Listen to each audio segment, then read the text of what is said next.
자, 오늘은 우리 화면을 통해서 오늘 설교의 제목을 같이 보시죠. 자, 오늘은 누가복음 22장 7절에서 13절 말씀을 근거로 마지막 유월절 준비 같이 해보죠. 시작.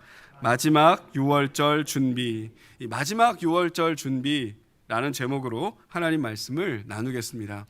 여러분, 오늘 본문 7절을 한번 보시죠. 자, 누가복음 22장 7절에 보면 유월절 양을 잡을 무교절날이 이른지라 이렇게 써 있습니다. 저희가 지난주에 가룟 유다에 대한 말씀을 들었는데 22장 1절을 한번 보시죠. 1절에 보니까 유월절이라 하는 무교절이 다가오매 이렇게 써 있습니다. 여러분, 1절과 7절을 읽어보시면 유월절은 뭐고 무교절은 뭔가, 그리고 유월절과 무교절은 같은 것인가? 여러분, 헷갈리실 수가 있습니다. 우리 옆에 있는 분들이 좀 친한 분들이면 한번 눈치 한번 보시죠. 유월절과 무교절의 차이를 아시겠어요? 이게 약간 산수유 같죠? 이게 뭐 좋긴 한데 뭐라고 말을 못 하겠어요. 그렇죠? 여러분, 못 알아들으시나요? 참 좋은데 뭐라고 말을 못 하겠네, 이런 거 이제 CF 있잖아요. 유월절과 무교절. 여러분, 유월절은 니산월 14일이고요. 무교절은 니산월 더 모르시겠죠? 니산월이라는, 그러니까 유대인들이 쓰는 이제 달력에서는 그걸 니산월이라고 불러요. 우리로 말하면 우리는 4월쯤 되는 거예요. 니산월 14일 저녁부터 그 다음날 저녁까지. 무교절은 니산월 15일 저녁부터 일주일 동안이에요. 그러니까 무슨 말씀인 거 아니? 유월절과 무교절은 이어지는 날이라는 거예요. 그래서 이게 유월절 하루, 무교절 일주일, 그러니까 총 며칠이죠? 8일이에요.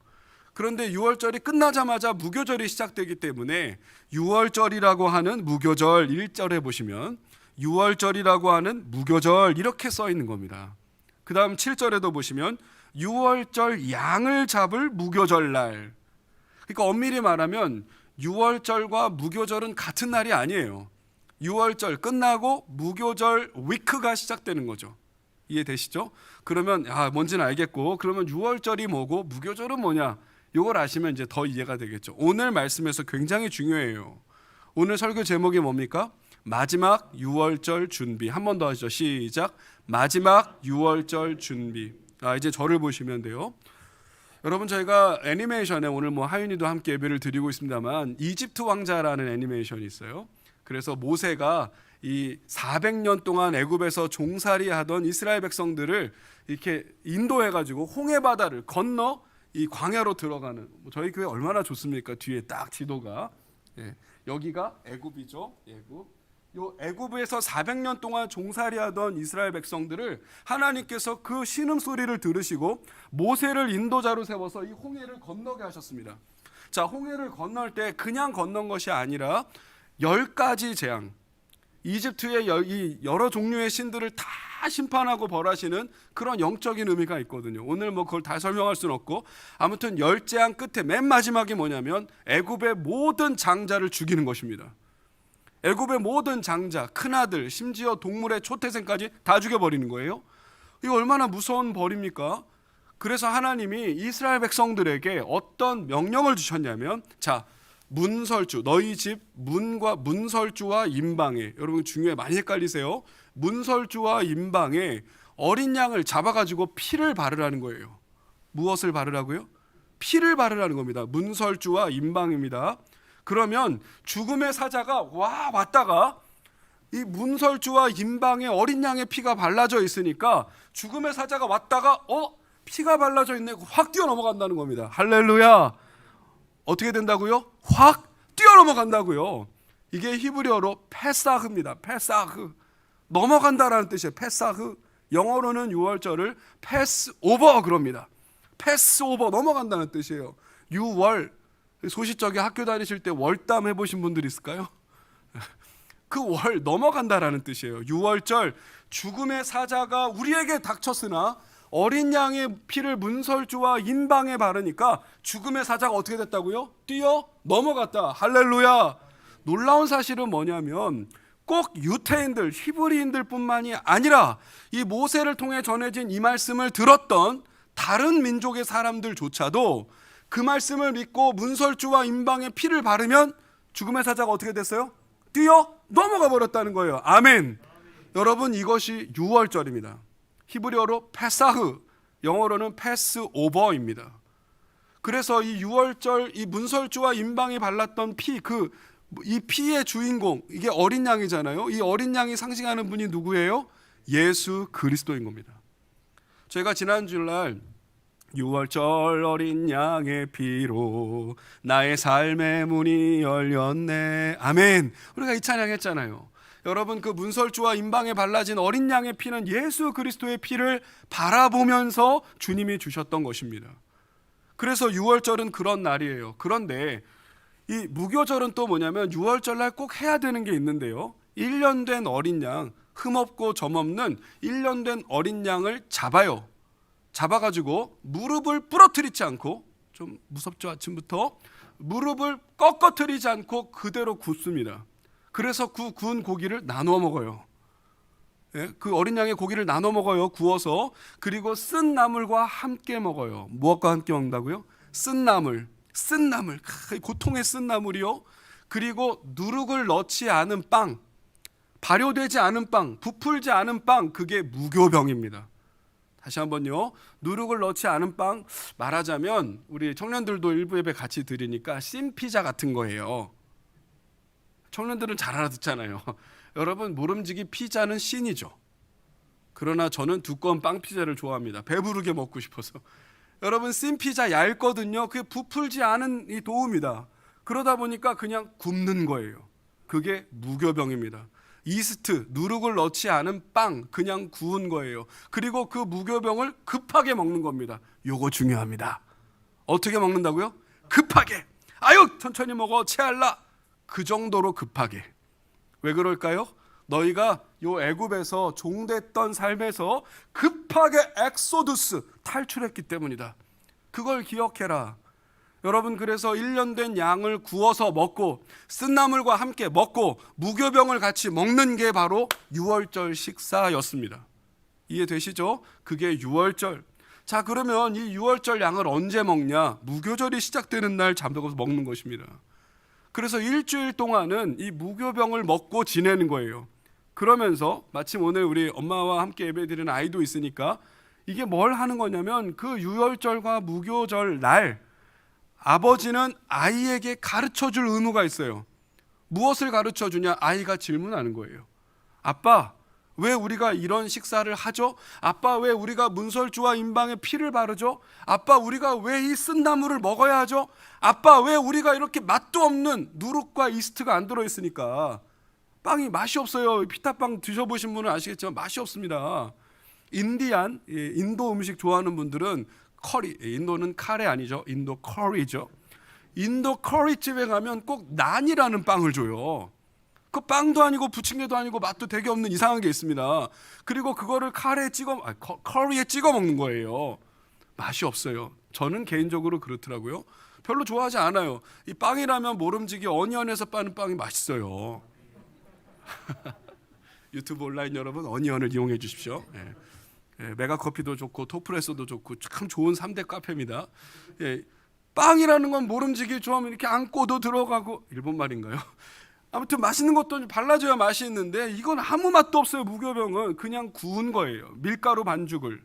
그럼 애들이 물어본단 말이죠. 아빠, 왜 고기는 이걸 먹어야 되죠? 왜 쓴나물을 먹어야 되죠?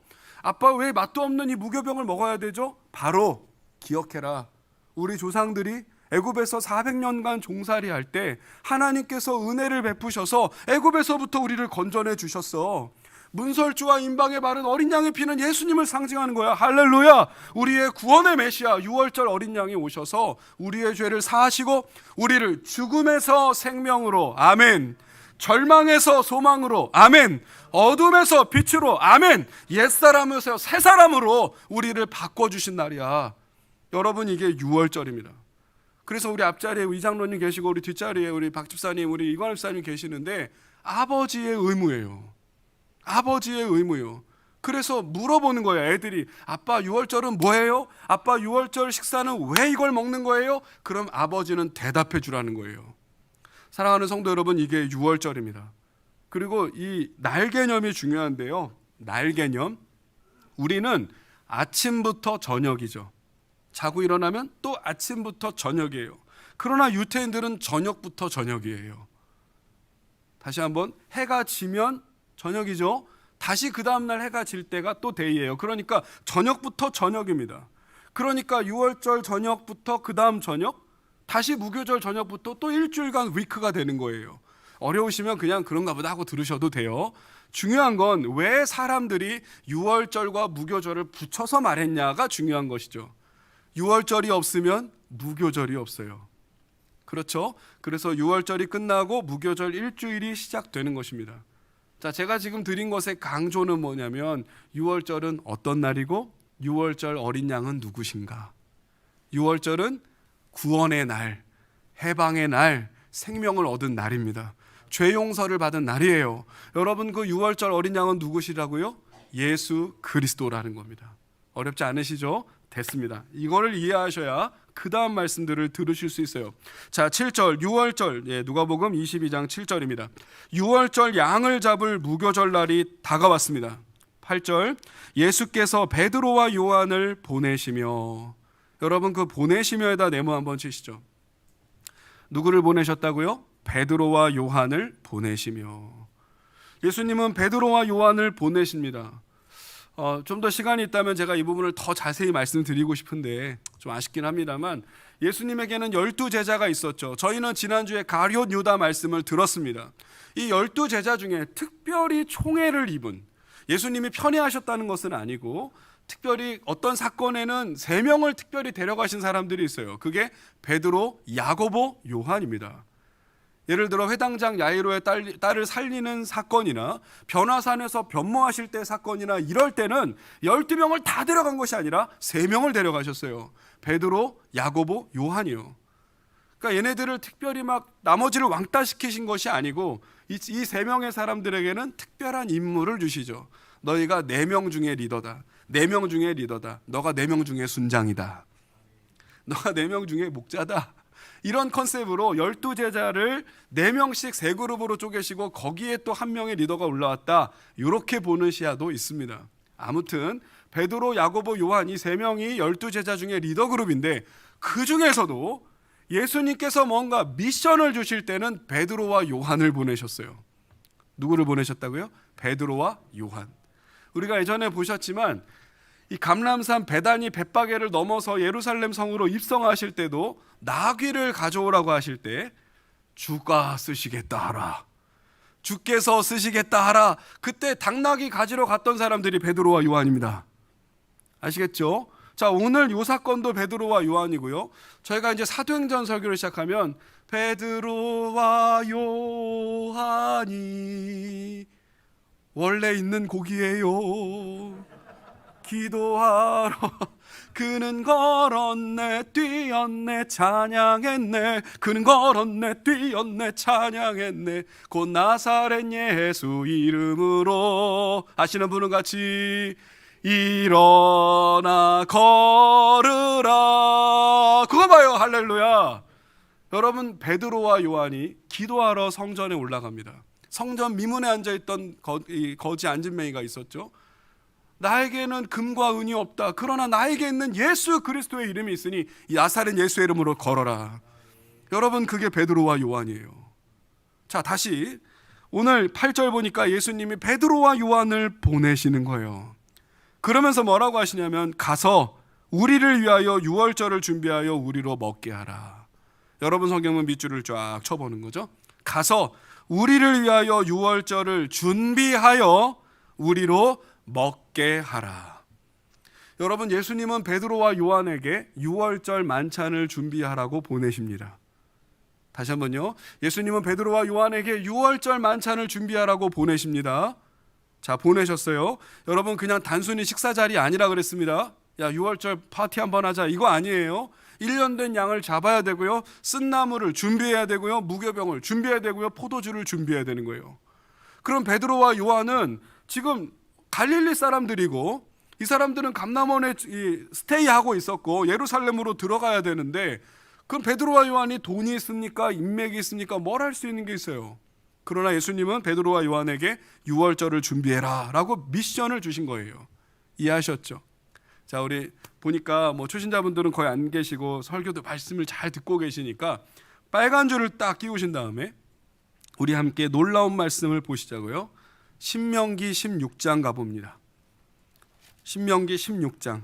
자, 누가복음에 빨간 줄을 쫙 끼시고, 저나 여러분이나 지금 다 아주 새거 성경을 쓰기 때문에 성경 찾기가 용이하지는 않아요. 그죠? 신명기 16장. 자, 구약 성경 287페이지입니다. 신명기 16장 5절부터 한번 보실게요. 자, 제가 읽어드립니다. 찾으셨죠? 찾으신 줄 알고 읽어드립니다. 신명기 16장 5절입니다.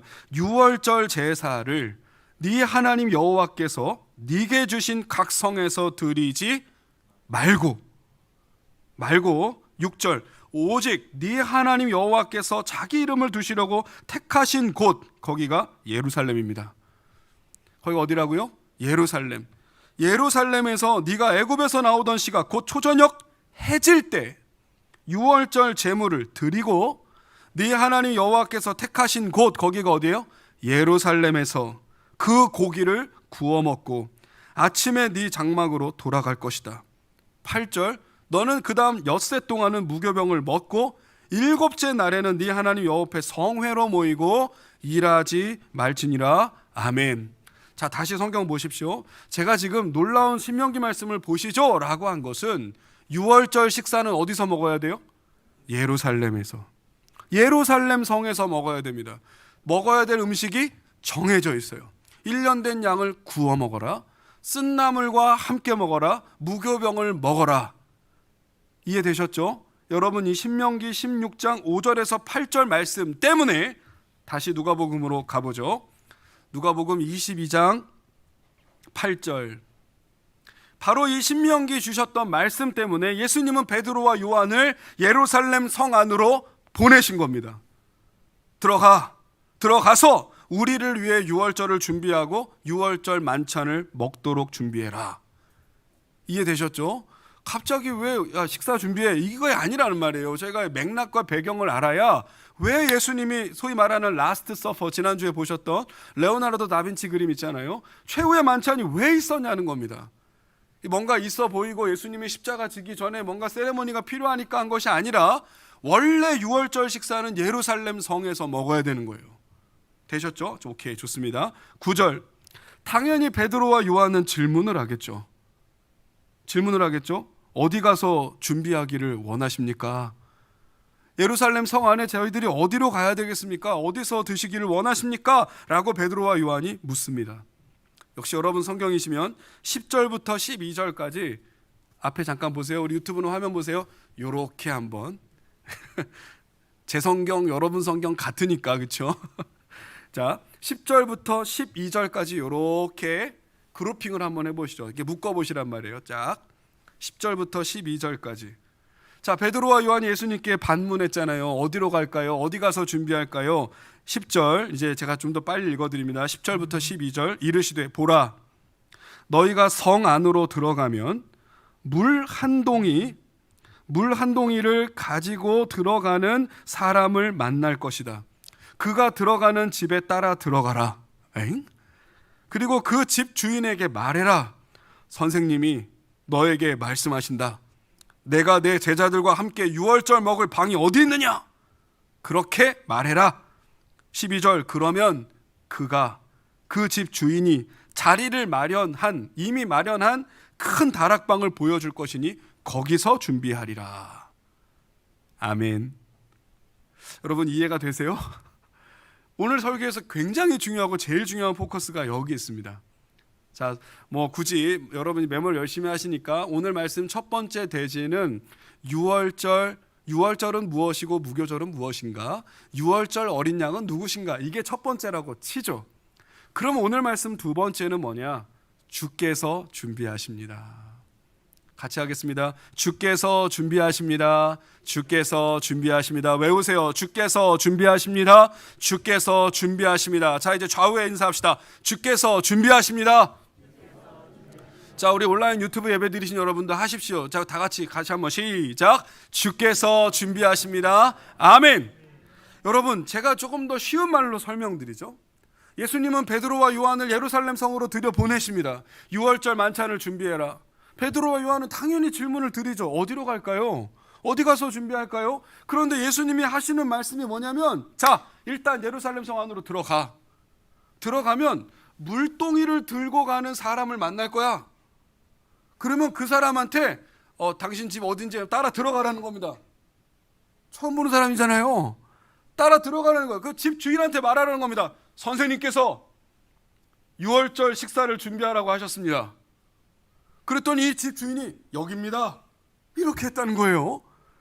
이거 스파이 영화도 아니고 말이죠. 너무너무 신기해요. 더 신기한 말씀을 드리죠. 이 10절에 나오는 물 한 동이를 가지고 가는 사람, 거기다 물결 표시 한번 해보세요. 물 한 동이를 가지고 가는 사람, 남자입니다. 누구라고요? 남자예요, 여러분. 여러분, 예로부터 죄송하지만 우리나라는 유교식의 어떤 인습이 아직 남아 있었다 보니까 그렇긴 한데, 예로부터 물을 끌어 다니는 사람들은 여성들이에요. 그래서 이 가사노동을 책임지거나 전담하거나 아주 많은 노동에 시달렸지 않습니까? 옛날에 여성들이, 지금도 마찬가지 이런 모습이 많이 있습니다만, 아무튼 우물가에 가서 물 뜨는 사람은 우물가의 여인처럼, 여인이란 말이에요, 여인. 그런데 헬라어 성경 원어를 보면 물 한 동이를 들고 가는 사람, man 이렇게 써 있습니다. man. 우리 샤론 나 자매가 함께 예배 드리는 것 같은데 영어를 하면 안 되는데, 아무튼 영어 성경은 뭐라고 써 있냐면 man carrying a pitcher of the water 이렇게 써 있습니다. man carrying pitcher of water 이렇게 써 있단 말이에요. 어떤 남자인데 물동이를 메고 가는, 들고 가는 남자가 있을 거라는 거예요. 여러분, 이 모습은 굉장히 이색적이죠. 왜 남자가 물동이를 들고 간다고? 여러분, 이건 일종의 사인입니다. 사인이에요. 이건 어떤 우연의 일치가 아니라 이런 모습 자체가 굉장히 이상한 거예요. 성 안에 들어가서 식사를 준비하는 남자? 이상하잖아요. 오늘날에는 요생남이니 무슨 셰프님이니 남자들이 요리 많이 하지만 이 당시는 아니에요. 그래서 굉장히 신기한 내용이에요. 다시 10절부터 12절. 보라, 너희가 성내로 들어가면 물 한 동이를 가지고 가는 남자를 볼 거다. 그가 들어가는 집으로 따라 들어가라. 그리고 그 집주인에게 말해라. 선생님이 너에게 말씀하신다. 내가 내 제자들과 함께 6월절 먹을 방이 어디 있느냐. 그렇게 말하라고 하시던데요. 그러면 그 집주인이 이미 다 세팅이 끝난 큰 다락방을 보여줄 거다. 거기서 준비하리라. 여러분, 이렇게 써 있습니다. 사랑하는 성도 여러분, 두 번째 대지가 뭐라고요? 주께서 준비하십니다. 여러분, 오늘 이 말씀이 제일 중요한다고요. 아니, 가만히 보면 예수님은 베드로와 요한에게 미션을 주셨는데 막상 성경 보니까 어떻죠? 누가 준비하셨어요? 예수님이 준비하셨어요. 예수님이 준비하셨어요. 오늘 말씀을 보니까 만날 장소도 예수님이 알려주셨고요. 그렇죠? 만날 사람이 누군지도 예수님이 준비하셨고요. 세 번째, 무슨 말을 해야 될지도 예수님이 알려주셨고요. 네 번째, 그리고 그 말을 하면 어떤 결과가 펼쳐질지도 예수님이 알려주셨다는 거예요. 우리 청년들 같이 예배 드리고 있으니까 접속 장소, 만날 사람, 해야 할 대사, 벌어질 결과까지 예수님은 싹 준비해 주셨다는 겁니다. 할렐루야. 여러분, 이게 그 유명한 우리 온바스 멤버 여러분, 아브라함 스토리 듣고 계시잖아요. 여러분, 이게 여호와 이레입니다. 같이 합시다. 여호와 이레. 좌우에 합시다. 여호와 이레. 여러분, 하나님께서 준비하십니다. 여러분, 아브라함이 100세 얻은 아들 네 사랑하는 독자 이삭을 바쳐라 라고 하나님이 명령하시자 바로 그 다음날 장작더미 가지고 올라갑니다. 모리아산으로. 그래가지고 이삭이 물어보잖아요. 아버지, 아니 다 준비되어 있는 것 같은데 재물은 어디 있습니까? 여호와께서 준비하실 거다. 그래가지고 칼을 들고 빡 찌르려고 하는 순간, 잠깐 그러시잖아요. 하나님이. 아브라함아, 아브라함아. 그래서 제가 우리 화요일날 온바스 멤버에게 브루넬레스키나 이렇게 청동 부조 작품도 보여드렸는데 굉장히 극적인 상황이잖아요. 그런데 봤더니 하필이면 그때 뿔이 걸려있는 양이 하나가 말이죠. 저놈이구먼. 그래가지고 잡아서 제사를 드리지 않습니까? 여러분, 그 양은 누구죠? 예수 그리스도예요. 사랑하는 성도 여러분, 하나님께서 다 준비해 주십니다. 여러분, 믿음으로 받으십시오. 자, 주님께서 다 준비해 주십니다. 주님께서 다 준비해 주십니다. 아멘. 여러분, 베드로와 요한은 미션을 받았지만 자기들이 장을 보지 않았어요. 베드로와 요한이 미션을 받았지만 자기가 고기를 죽이지 않았습니다. 여러분, 베드로와 요한이 미션을 받았지만 자기들이 방을 알아보지 않았습니다. 자기들이 식탁을 차리지 않았어요. 심지어 자기들이 포도주 한 병 준비하지 않았다는 거예요. 그러나 주님은 다 준비해 주셨다는 거예요. 여러분, 이것이 무엇을 의미하실까요? 예수님은 십자가를 향해 묵묵히 걸어가고 계신 겁니다. 예수님은 구원의 십자가로, 유월절 어린 양으로 저와 여러분의 죄를 사하시려 십자가를 향해 걸어가고 계셨다는 거예요. 하나님께서 사랑하는 성도 여러분, 이 믿음이 중요합니다. 제가 조금 이따 다시 결론을 짚어드리겠지만 우리가 할 것은 미션 받으면 가는 것뿐입니다. 여러분, 우리가 할 것은 순종밖에 없습니다. 믿음이 되시면 아멘 해주십시오. 여러분, 주님은 우리를 보내시고 우리는 보내셨으니까 가면 되는 거예요. 우리 요한복음 말씀에도 굉장히 많이 나와요. 샌드 동사 말이죠. 센트 동사. 하나님은, 성부 하나님은 성자 예수를 보내시고 성자 예수님은 우리를 세상에 보내시는 거예요. 사랑하는 여러분, 우리 오른쪽에 우리 교회 올해 표를 보시죠. 부름받아 나온 교회, 그 다음 보냄받아 사는 우리. 할렐루야. 여러분, 우리는 보내심 받았어요. 우리 자회 축복합시다. 우리는 보내심 받았습니다. 자, 가슴에 손을 얹고 고백합시다. 나는 보냄받았습니다. 나는 보냄받았습니다. 아멘. 여러분, 오늘 이 말씀에서 매우 중요한 포인트는 여기 있어요. 우리가 뭘 할 게 없다는 거예요. 여러분, 우리가 양을 키우기로 했습니까? 우리가 1년 된 양을 고르기를 했습니까? 우리가 그 양의 목을 찔러갖고 피를 뽑아냈습니까? 우리가 그 양을 고기를 굽기라도 했습니까? 우리가 무교병을 빵을 반죽이라도 쳤습니까? 우리가 뭘 했습니까? 그러나 예수님이 다 준비해 놓으셨다는 거예요. 만날 사람도, 장소도, 먹을 양식도. 믿음이 되시죠? 여러분, 이 믿음이 정말 중요해요. 어제 제가 우리 청년 직장 크리스찬들에게 코로나 시대를 사는 크리스찬 직장인의 삶에 대해서 강의를 했는데, 우리 어른들, 인생의 선배들 많이 계시지만 우리는 자칫하면 지난주에 가룟 유다가처럼 열심히만 살면 되는 줄 알아요. 여러분, 우리는 최선을 다하면 되는 줄 알아요. 모든 것이 내가 하기 달린 줄 알아요. 그거 사탄 복음이에요. 들어보셨어요?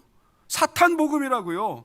하늘은 스스로 돕는 자를 돕는다. 성경 말씀 아니에요. 그럴듯해 보이지만 여러분, 열심히 살아야죠. 최선을 다해야죠. 성실하게 일해야죠. 열정을 바쳐야죠. 그러나 여러분, 복과 은혜는 주님이 주시는 겁니다. 더 크게 아멘 하십시오.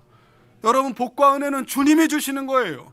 제가 어제 청년들에게 설교하면서, 얘들아, 일단 교회가 중요해. 얘들아, 매일 아침 말씀과 기도로 하루를 시작해. 얘들아, 직장 가서도 열심히 전도해. 그렇게 강의했을 것 같죠?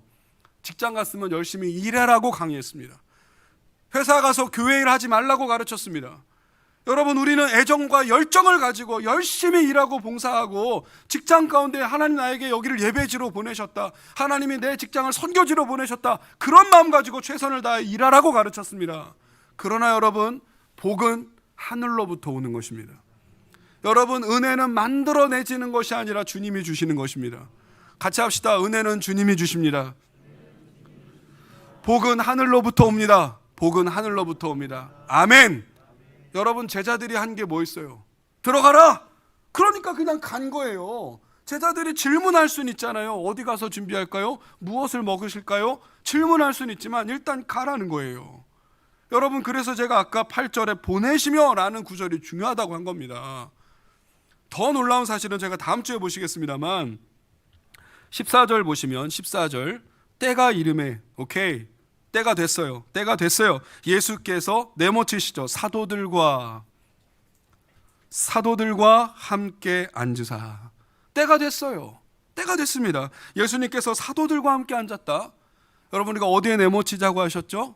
사도들과. 여러분, 사도들이 헬라어로는 아포스톨로스입니다. 아포스톨로스, 영어로는 어퍼슬이죠. 아포스톨로스, 보내심을 받은 자라는 뜻이에요. 보냄을 받은 자. 자, 이 사도가 무슨 뜻이라고요?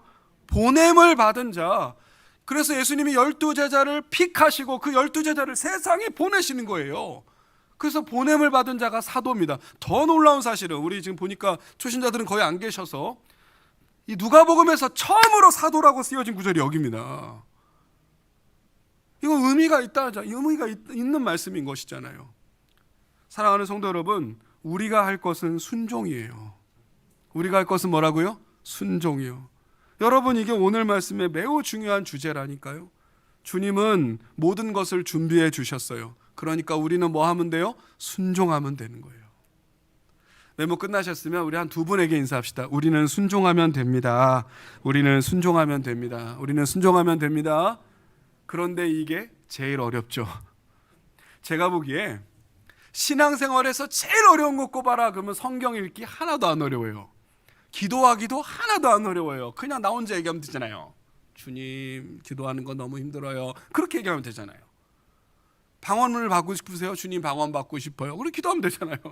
여러분, 뭐 돈이 필요하세요? 병이 걸리셨어요? 삶에 문제가 있으세요? 주님께 토설, 그냥 고백하면 되는 거 아니에요. 그러다가 뭐 하나님이 은혜 주셔가지고 막 주님의 어떤 뜻도 깨닫고 하나님이 생각나는 것도 하게 하시고, 그리고 좋죠. 어렵지 않아요. 전도도 예수님 믿으세요 라고 말하면 되는 거 아닙니까? 제일 어려운 게 뭐예요? 순종이에요. 여러분, 믿음 생활에서 가장 어려운 걸 꼽으라면 저는 순종을 꼽겠어요. 반대로 얘기해보죠. 여러분, 믿음 생활하면서 제일 쉬운 게 뭐예요? 불순종이에요. 제일 쉬워요. 안 해버려. 그냥 교회 오세요, 안 가. 앞자리로 오세요, 안 나가. 어제 우리 청년부 직장인들 수련하는데 앞자리로 오라고 임 목사님이 3번 4번을 해도 움직이질 않아요. 그랬더니 임 목사님이 순종하세요 그러더라고요. 그래도 안 해. 그랬더니 임 목사님이 이름을 부르더라고요. 누구누구 앞으로 오라고. 그러면 속으로 막 별 얘기를 다 하면서 앞으로 나왔겠죠. 여러분, 신앙생활에서 제일 어려운 게 순종입니다. 베드로와 요한은 이 순종이 쉬웠겠습니까? 요한복음 2장에 혼인잔치에 포도주가 떨어져가지고 예수님의 육체의 어머니 마리아가 예수님한테 부탁을 해요. 그랬더니 어머님, 이게 저하고 무슨 상관이 있습니까? 그랬더니 마리아가 종들을 시켜가지고 예수님이 하라는 대로 해라. 그랬더니 예수님이 그냥 물을 가득 채우라고 그랬잖아요. 항아리에, 돌항아리에 물 가득 채워라. 갖다 줘. 에? 물인데 갖다 줘. 그랬더니 하인들이 어떻게 하죠? 갖다 주잖아요. 그랬더니 먹으니까 뭐예요? 포도주가 되었잖아요. 할렐루야. 여러분, 요한복음 2장 제가 설교했습니다만 제일 중요한 구절은 뭐예요? 물 떠온 하인들은 알더라. 같이 합시다. 물 떠온 하인들은 알더라. 물 떠온 하인들은 알더라. 아멘. 여러분, 순종하면 기적이 일어납니다. 여러분, 순종하면 말씀의 성취를 봅니다. 여러분, 순종하면 하늘로부터 임하는 복을 체험할 것입니다. 순종하면 은혜를 맛보게 될 겁니다. 그러므로 사랑하는 성도 여러분, 내가 준비하려고 하면 인생이 힘들어요. 내가 준비하려고 하니까 인생이 너무 괴로워요. 우리 어른들께 양해 말씀드립니다. 유튜브 온라인 여러분 양해해 주십시오. 제가 어제 하필이면은 아니고 어제 제가 청년들 설교를 했기 때문에 톤이 좀 그럴 수 있겠는데, 여러분, 내가 준비하려고 하니까 인생이 빡셔요. 양해 말씀을 드렸습니다. 우리 군대 갔다 오신 여러분 이 말씀 아시잖아요. 내가 하려니까 A부터 Z까지 1부터 10까지 처음부터 마지막까지 내가 하려고 하니까 너무너무 힘들고 괴로운 것입니다. 그러나 주님 뭐라고 하시죠? 내가 준비했다. 너는 뭐 하면 된다? 가면 된다는 거예요. 내가 준비했다. 너는 순종하면 된다. 내가 해결한다. 너는 기도하면 된다. 내가 이끌어 간다. 너는 맡기면 된다. 내가 책임진다. 너는 내려놓기만 하면 된다. 이게 어렵단 말이에요. 근데 이게 여러분, 악한 마귀는 저와 여러분을 계속 흔들고 있습니다. 그거 다 뻥이야. 진짜 그럴 리 없어. 안 될 거야. 하지마. 너 그럼 지는 거야. 너 인생은 네 거라고. 사탄복음 1장 1절이라니까요. 너 인생의 주인은 너다. 사랑하는 여러분, 나는 과연 잘 순종하는 사람인가 돌아보시기 바래요. 나 열심히 살았는데, 난 정말 최선을 다했는데, 나 진짜 아침부터 밤까지 정말 밥도 못 먹고 일했는데, 나 매일 프로 야근러로 야근했는데, 난 정말 악착같이 먹을 거 안 먹고 입을 거 안 입고 쓸 거 안 쓰고 정말 열심히 모았는데, 내가 이 직장을 위해서 평생을 바쳤는데, 여러분, 내가 준비하려니까 잃어버리면 망하는 거예요. 잃어버리면 절망하고 낙심하는 것입니다. 여러분, 조기퇴직을 하신 분들, 명예퇴직을 하신 분들, 권고사직을 당하신 분들, 여러분, 내 인생이 송두리째 무너진 것 같잖아요. 그러나 사랑하는 성도 여러분, 내 인생 망하지 않습니다. 주님이 나와 함께 계십니다. 주님이 나를 사랑하십니다. 그러므로 순종할 결심을 하십시오. 믿음으로 순종하세요. 그러면 역사가 있을 것입니다. 베드로와 요한의 감정을 떠올려 보자고요. 예루살렘 성 안으로 들어가. 어디로 가야 되는데요? 일단 들어가라고. 들어가면 물동이를 이고 가는 남자를 만날 거야. 여러분, 저희가 베드로와 요한에게 감정이입을 해보죠. 에? 물동이를 이고 가는 남자요? 그런데요, 그 사람 따라 들어가. 뭐가 있나 보지? 알겠습니다. 근데 시뮬레이션 해볼 거 아닙니까? 그럼 주인을 만나면 얘기해. 내가 내 제자들과 이렇게 되는 거잖아요. 그런데 사랑하는 성도 여러분, 다 되었습니다. 6월절 만찬 자리가 준비되었다고요. 우리 이 말씀 잘 기억하시기 바래요. 자, 마지막입니다. 13절이죠. 13절 같이 읽겠습니다. 시작. 그들이 나가 그 하신 말씀대로 만나 6월절을 준비하니라. 아멘. 자, 여러분은 어디에 확 꽂히십니까? 여러분, 어떤 말씀이 여러분의 눈에 확 들어오세요? 저와 여러분 마음이 통했을 것 같은데요, 그 하신 말씀대로입니다. 할렐루야. 여러분, 그 하신 말씀대로입니다. 그들이 나가 주님이 하신 말씀대로 그 사람을 만났고 6월절은 준비되었습니다. 여러분 보세요. 말씀을 믿고 그 말씀대로 순종하니 만날 사람을 만나잖아요. 은혜가 되십니까? 여러분, 우리가 좋은 사람 만나고 싶고, 큰 사람 만나고 싶고, 잘 나가는 사람 만나고 싶고, 내 인생을 풀어줄 사람 만나고 싶고, 내 인생의 멘토를 만나고 싶고, 나를 끌어당겨줄 라인을 잡고 싶고, 그렇잖아요, 솔직히. 여러분, 우리 대학생 청년 여러분, 교수님들 좋은 분 만나고 싶고, 좋은 직장 가고 싶고, 좋은 상사 만나고 싶잖아요. 직장 생활하신 여러분, 좋은 거래처 만나고 싶고, 큰 계약 따내고 싶으시잖아요. 여러분, 비결이 뭐예요? 말씀하신 대로 순종하는 겁니다. 여러분, 예수님의 제자들은 말씀하신 대로 나갔습니다. 13절 보십시오. 그들이 예수님이 하신 말씀대로 나갔어요. 그랬더니 그 하신 말씀대로 만났습니다. 물동이를 인 남자를요. 그리고 6월절은 준비가 된 것이죠. 하나님께서 사랑하는 성도 여러분, 누차 강조드립니다. 말씀을 믿으세요. 자, 우리 두 주먹을 불끈 쥐시고 옆에 있는 분 처음 뵈셔도 해보세요. 말씀을 믿읍시다. 반대편에 말씀대로 순종합시다. 말씀대로 순종합시다. 고집을 버리세요. 여러분이 자기 소견을 버려야 됩니다. 기도하며 암송필사 3,000원짜리니까 사세요. 여러분, 그거 팔면 제가 10% 먹어요. 가 없잖아요, 여러분. 1도 없잖아요. 제가 돈 100원 하나 제가 저기서 받는 게 없어요. 여러분, 기도하면서 말씀 한 구절 한 구절 암송해 보시란 말이에요. 여러분, 이게 얼마나 은혜가 되는지 아세요? 저희 막내딸이 말이죠, 말씀 쓰라 그랬더니 아이들이 자기 용돈으로 샀거든요. 3,000원 큰 돈이잖아요. 그거 사가지고 어제 말씀을 썼다고 딱 자랑을 하는 거야. 아빠 말씀 썼어요. 봤더니 그냥 삐뚤빼뚤.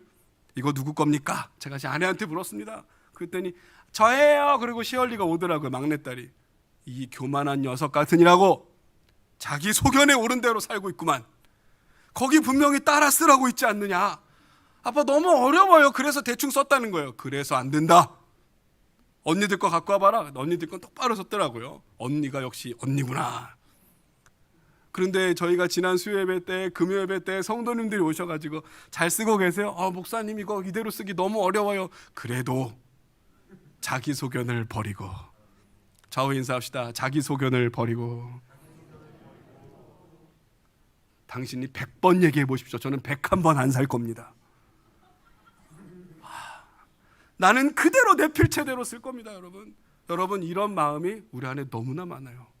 아무리 잘 나가고 훌륭하고 대단한 사람이 와보십시오. 저희 교역자들끼리 얘기했지만 여러분, 우리 교회 강단이요, 1부 예배가 될지 2부 예배가 될지 이게 어떤 게 유튜브로 올라갈지 모르지만 박종순 목사님이 오시고요, 홍민기 목사님이 오시고요, 김한수 목사님이 오시고요, 이찬수 목사님이 오시고요. 여러분, 우리 교회 강단이요, 여러분 뭐 동료나 친척들이나 물어보세요. 여러분, 우리 교회 오실 만한 분들이 아니에요. 진짜 정말 엄청나게 큰 교회 강사로 다니시는 분이란 말이죠. 여러분, 그러거나 말거나 상관없이 안 들을 사람은 안 들어요. 아무리 훌륭한 대학자가 오고, 아니 천하의 사도 바울, 아니 예수님이 와도 안 들을 사람은 안 들어요. 여러분, 누구 탓입니까? 누구를 원망하겠습니까? 누구를 비난하고 비판하겠습니까? 순종하지 않는 내 자신이 문제입니다. 사랑하는 여러분, 말씀을 믿으세요. 주님은 우리를 사랑하십니다. 여러분, 우리를 주님은 가장 좋은 길로 인도하십니다. 그러니까 순종의 삶을 사셔야 해요. 그게 내가 복받는 길이에요. 여러분, 거기서 은혜가 오는 법입니다. 이제 이 말씀 그만하죠. 자, 마지막 세 번째 정리하겠습니다. 주권은 하나님께 있습니다. 같이 하겠습니다. 주권은 하나님께 있습니다. 주권은 하나님께 있습니다. 자, 메모하시는 분이 저희 교회 성도들 특별히 많으니까 그 밑에 줄에 뭐라고 쓰냐면 주도권이 하나님께 있습니다. 시작. 주도권이 하나님께 있습니다. 아멘. 여기까지 들으셔야 오늘 본문을 제대로 이해하신 겁니다. 여러분, 이니셔티브라고 하죠. 이 주도권 말이에요. 이 주재권, 로드십이라고도 말하는데 내 인생의 주인이 누구냐? 누가 내 인생을 끌어가느냐? 무엇이 나의 삶을 이끌어가는가? 누가 나의 왕인가? 여러분, 이런 질문들이에요. 6월절 만찬을 준비하신 분이 누구예요? 예수님이요. 6월절 어린 양이 누구세요? 예수님이요. 우리를 구원하시는 분이 누구예요? 예수님이요. 우리를 소망의 길로 이끄시는 분이 누구예요? 예수님이요. 할렐루야. 여러분, 모든 주도권과 주재권이 주님께 있습니다. 믿음이 되시죠? 어제 참 신기하네요. 어제 저희가 우리 교역자들하고 저희가 교역자가 5명이잖아요. 그러니까 저희가 외식을 못해요. 밖에 나가서 밥을 못 먹어요. 사적인 모임이 되니까. 그래서 식사도 알아서 각자 하거나 그냥 교회에서 뭐 시켜 먹거나 이렇게 먹었단 말이죠. 그런데 어제 김현철 목사님이 다른 일정이 있어서 저희가 4명이 밖에서 점심을 사 먹는 너무 놀라운 일이 있었어요. 와, 식당이 몇 개월 인테리어를 바꾸신 지 몇 개월 되셨다는데 와, 어제 막국수 진짜 맛있게 먹었어요. 날도 포근하고. 그런데 더 놀라운 사실은 저녁도 밖에서 먹었습니다. 외인고 아닌 임채정 목사님이 청년부 수련회를 하시니라고. 우리 또 4명이네요. 그래서 어제는 저녁에는 또 닭 한 마리 칼국수를 먹었습니다. 근데 그 식사 자리에서 무슨 얘기를 했냐면 청소년 청년 사역을 하시는 우리 부교역자들이 많으시니까 우리가 꼭 잊지 말아야 한다. 디지털 네이티브. 여러분, SNS를 많이 쓰고 살고 있는 우리의 10대, 20대, 30대, 40대들은요. 50대, 60대는 70대까지 다 하시니까 뭐 아무튼 여러분, 요즘 시대를 살고 있는 사람이 SNS, 소셜미디어를 살고 있는 사람들은요, 모든 주도권이 나에게 있어요. 내가 좋으면 좋아요 눌러요. 싫으면요, 싫어요 눌러요. 여러분, 유튜브에 설교가 올라가면요, 초반에는 저희 예배가 올라가면 좋아요 됐는데 누가 싫어요를 꼭 누르시더라고. 아니, 싫으면 안 보면 되잖아요. 그걸 왜 들어가서 싫어요를 누르시는 거죠? 여러분, 제가 생각보다 멘탈이 약합니다. 싫어요 하나가 눌려있으면요, 뭐가 싫으실까? 내 얼굴이 싫으실까? 내 설교가 싫으신가? 그러면 구독을 끊으시면 되지. 구독자가 막 올라가다가 428명에서 429명이 되더라고요. 그래서 저희 교회 집사님 한 분이 자기가 우리 교회 유튜브 구독자 수를 보고 있대요. 집사님 일해라, 회사에서. 구독자 수 느는 거 보지 말고. 그랬더니 우리 집사님이 드디어 430명이 됐습니다 그러더라고요. 나 그 다음날 429명 되더만. 아니, 왜 구독을 끊으시는 거죠? 여러분, 이니셔티브, 주도권이 나에게 있어요. 좋으면 좋아요, 싫으면 싫어요. 친구 할까요? 친구 신청. 팔로우 할까요? 팔로우. 마음에 안 들어? 언팔! 알아들으세요? 언팔! 언팔로우! 좋은 친구세요? 친한 친구로 등록! 모든 중심이 나예요. 나 중심입니다. 여러분, 이게 우리가 살고 있는 말세의 특징입니다. 말세의 사람들은 자기를 사랑합니다. 말세의 사람들은 자기 중심으로 움직여요. 내가 좋으면 좋고 내가 싫으면 싫어요. 내가 친구하려면 친구하고 친구 끊으려면 끊어버리는 거예요. 사랑하는 성도 여러분, 잊지 마십시오. 주도권은 하나님께 있습니다. 우리는 그리스도 중심으로 삽니다. 우리는 하나님 중심으로 삽니다. 더 크게 아멘 하세요. 우리는 교회 중심으로 삽니다. 우리는 말씀 중심으로 삽니다. 우리는 은혜 중심으로 사는 거예요. 여러분, 우리가 뭐라고 좋아요 누르고 싫어요 누릅니까? 물론 유튜브는 그러셔도 돼요. 그러나 우리가 하나님 말씀이면 아멘으로 화답해야지. 쉽게 순종하지 못하면 복종이라도 하셔야죠. 요즘이 어떤 시대인데 복종을 강요합니까? 예수 믿는 사람이 할 말입니까? 사랑하는 여러분, 말씀이라면 무조건 아멘입니다. 주님 뜻이라면 무조건 순종입니다. 자기를 부인해라. 아멘.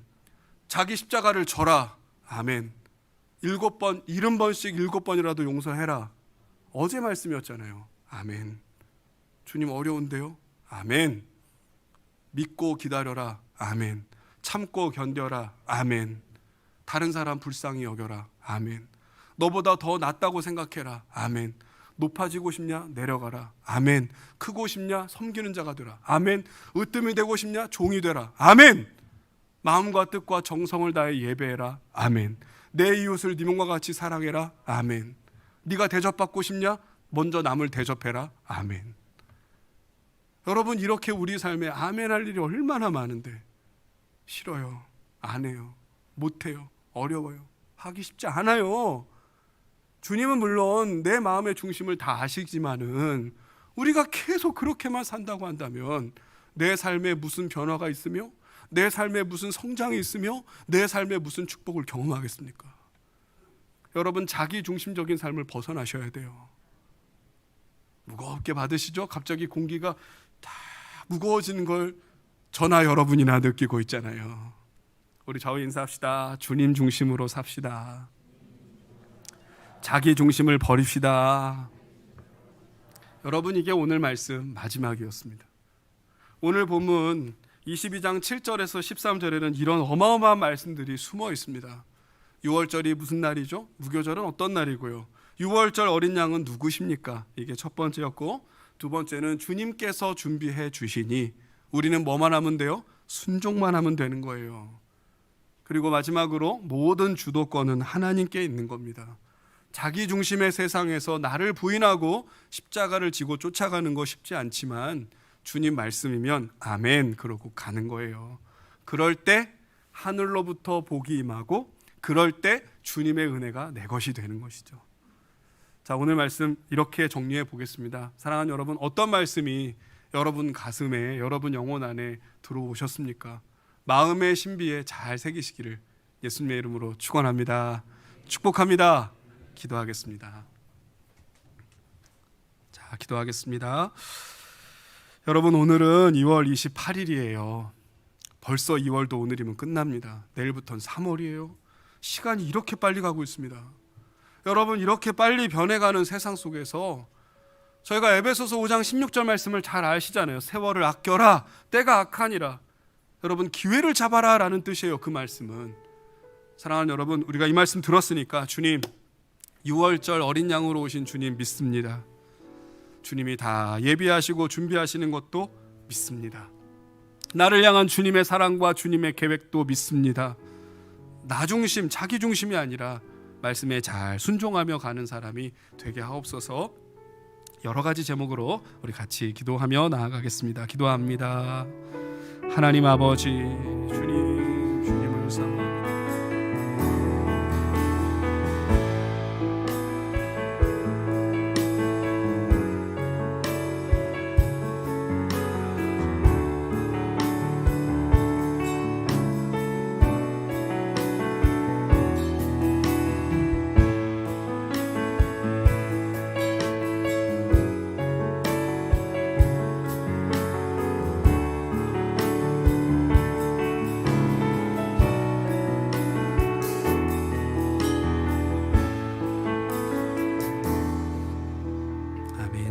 사랑하는 주님, 오늘도 귀한 말씀, 또 귀한 예배, 아름다운 찬양, 가슴의 기도로 주 앞에 나오게 하신 것 감사합니다. 하나님, 오늘 마지막 6월절 준비 말씀 들었습니다. 6월절 어린 양으로 오신 예수님 찬양합니다. 우리를 죄에서 구원하시고 죽음에서 생명으로, 절망에서 소망으로, 옛사람에서 새사람으로, 아버지 하나님 미래로 세계로 열어주시는 주님을 찬양합니다. 아버지 하나님, 마지막 6월절을 준비하는 이 역사적인 장면에 주님은 베드로와 요한을 보내셨고 미리 다 준비하시고 미리 다 예정하신 주님께서 제자들의 순종이 빛나게 하시고 복되게 하신 것을 보았습니다. 사랑하는 주님, 우리는 주님이 우리를 사랑하신다는 것을 믿습니다. 사랑하는 주님, 주님께서 모든 것을 예비하셨다는 것도 믿습니다. 주여, 우리에게 순종할 수 있도록 도와주옵소서. 우리가 기꺼이 순종하고 즐겁게 순종할 수 있도록 저희들을 긍휼히 여겨 주옵소서. 하나님, 인생의 주권이 하나님께 있습니다. 아버지, 온통 세상이 망할 지경이 돼가지고 말세가 돼가지고 내 중심, 자기 중심, 자기 고집, 자기 소견, 자기 주관대로만 살려고 하고 있습니다. 그러나 주여, 우리는 주님의 소유입니다. 나는 주님의 것입니다. 나의 주인된 권리가, 나의 모든 삶의 주도권이 주님께 있사오니 예수님 중심으로, 그리스도 중심으로, 말씀 중심, 예배 중심, 교회 중심, 은혜 중심으로 살아가는 우리 모든 주의 백성들이 되게 하여 주옵소서. 축복은 하늘로부터 오는 것입니다. 은혜는 주님이 주시는 것이지 우리가 만들어낼 수 있는 것이 아닙니다. 아버지여, 겸손하게 하시고 진실하게 하시고 즐겨 순종함으로 말미암아 우리 모두가 축복의 주인공이 되게 하여 주옵시고, 이 마지막 때에 빛과 소금으로 살며 그리스도의 향기가 편지가 되어서 아버지 하나님 축복의 통로가 되게 하여 주옵소서. 예수님 이름으로 기도합니다. 아멘. 할렐루야. 우리 시간 다 같이 일어나서 우리 보좌 앞에 모였네, 우리 가사 생각하며 같이 찬양 올려드리겠습니다. 아멘. 우리 보좌 앞에 모였네. 아멘. 우리 보좌 앞에 모였네. 함께 주를 찬양하며, 함께 주를 찬양하며 하나님의 사랑, 그 아들 주셨네. 그의 피로 우리 구원받았네. 십자가에서 쏟으신 그 사랑, 강같이 온 땅에 흘러, 강같이 온 땅에 흘러, 각 나라와 족속 백성 만원에서 구원받고 주, 우리 다같이 손을 들고 찬양합시다. 구원하심이, 아멘. 구원하심이 보좌에 앉으신 우리 하나님과 어린 양께 있도다. 구원하심이 보좌에 앉으신 우리 하나님과 어린 양께, 우리 마지막으로 다시 한번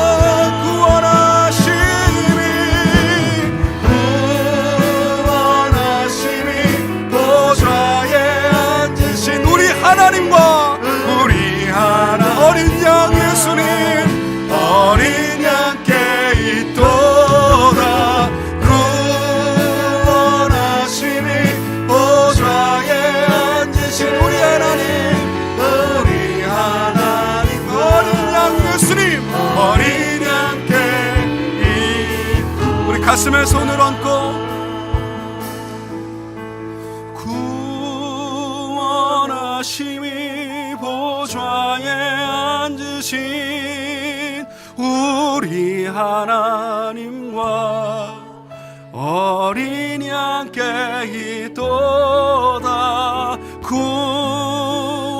구원하심이 보좌에 앉으신 우리 하나님과 어린 양께 있도다. 사랑하는 주님, 그렇습니다. 우리의 구원은 하나님, 우리 주 예수 그리스도 유월절 어린 양 그분께 있습니다. 하나님, 우리의 축복이, 우리에게 주시는 은혜가 오직 하늘로부터 임한다는 것을 우리는 믿습니다. 평화가 하늘로부터 온다는 것을 믿습니다. 인생의 번영과 축복과 은총이 하늘로부터 온다는 것을 믿습니다. 아버지여, 참된 위로와 평강도 하늘로부터 온다는 것을 믿습니다. 주여, 6월절을 준비하시고 특별히 마지막 6월절을 준비하시는 이 장면을 보면서 정말 주님이 우리를 사랑하시는구나, 우리의 무력함과 무능함, 우리의 부족함을 아시고 다 예비해 주고 계시는구나, 우리는 그저 순종만 하면 되는 것이었구나, 사랑하는 성도들 한 분 한 분 이것을 다 깨달아 알게 하여 주옵소서. 하나님, 내 인생의 주도권은 나에게 있는 것이 아니라 우리 주님, 저 하늘에 계신 주님께 있다는 것을 믿습니다. 아버지 하나님, 아둥바둥 정말 힘들고 고되게 살고 있는 우리 인생길, 내 힘으로 복을 만들려고 하지 않게 하시고 내가 은혜를 생산하려고 하지 않게 도와주셔서 주님께 기도하고 주님께 요청하고 주님께 읍소하고 주님께 간구하고 주님께 매달리고 주님을 따라감으로 말미암아 정말 하늘로부터 내가 평안을 누리고 있습니다. 주님의 은혜로 내 삶은 감사가 가득합니다. 비록 내 삶이 풍랑 가운데 있지만은 주님이 주시기 때문에, 주님이 나를 사랑하시기 때문에, 나는 주님의 사랑받는 자녀이기 때문에 주님이 나를 인도하십니다. 우리가 믿음으로 다 고백하게 하여 주옵소서. 사랑하는 주여, 우리는 너무나 고집쟁이들입니다. 우리는 너무나 교만한 인간들입니다. 아버지 하나님, 나를 부인한다는 것이 너무나 어렵지만은 우리가 하나님 믿기 때문에, 우리가 말씀 믿기 때문에 우리가 한 걸음 한 걸음 나아갈 때 우리 손 붙잡아 주옵소서. 아버지 하나님, 한 사람도 가룟 유다와 같이 벗어나지 않게 하시고 은혜에서 떠나지 않게 도와주시고 우리 모두가 서로를 축복하는 은혜의 주인공, 축복의 주인공 다 되게 하여 주옵소서.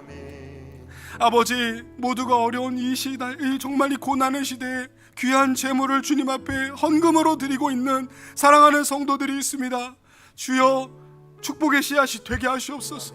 주여, 선교의 마중물이 되게 하여 주옵소서. 주여, 구제하고 가난한 자들을 돕는데 정말 폭포수같이 쓰여지게 하여 주옵소서. 사업장들마다 축복하시고 일터마다 복 주시고 우리 아이들의 미래에 대로가 열릴 수 있도록 드린 자들을 축복하여 주옵시고 우리 교회를 사용하여 주시옵소서. 지금은 우리 주 예수님의 은혜와 하나님 아버지의 사랑과 성령님의 교통하심이, 예 주님, 6월절 어린 양 예수님을 찬양합니다. 내 인생의 주인, 내 삶의 왕이신 예수님 감사합니다. 늘 나를 부인하고 십자가 지고 주님 말씀 순종하며 걷기 원합니다. 다짐하며 나아가는 사랑하는 모든 성도들 머리머리 위에 이제로부터 영원토록 함께 있을지어다. 아멘.